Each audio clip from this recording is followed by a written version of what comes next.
የኮሪደር ልማት እንደሚታወቀው የክቡር ጠቅላይ ሚኒስትራችን ኢኒሼቲቭ በአዲስ አበባ ከተማ ላይ ከፍተኛ ውጤት ያመጣ ነው። ይህንን ወደ ክልሎቻችን ከተማ እየተገበረ ይገኛል።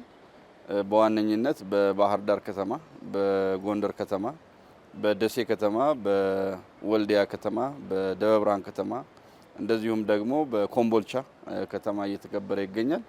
ይሄ አሁን ያለበት ደረጃ ስናይ በተለይም አንደኛው ምዕራፍ ተጠናቆ ሁለተኛ ምዕራፍ ስራዎች የተጀመሩባቸው ከተማዎች አሉ። የመጀመሪያው ምዕራፍ ደግሞ ማጠናቀቅ ላይ ያሉ ከተሞቻችን አሉ። በአጠቃላይ ሲታይ ኮሪደር ልማት ያለበት ሁኔታ ወደ 38 ኪሎ ሜትር የሚሆን የኮሪደር ልማት ተከናውኗል። ይሄ ኮሪደር ልማት የእግረኛ መንገዶችን ያካተተ፣ የብስክሌት መንገደኞችን ያካተተ እንደዚሁም ደግሞ ለአካል ጉዳተኞችም የህፃናት መዝናኛን፣ ካፍቴሪያዎችን፣ ፓርኪንጎችን ያካተተ ነው።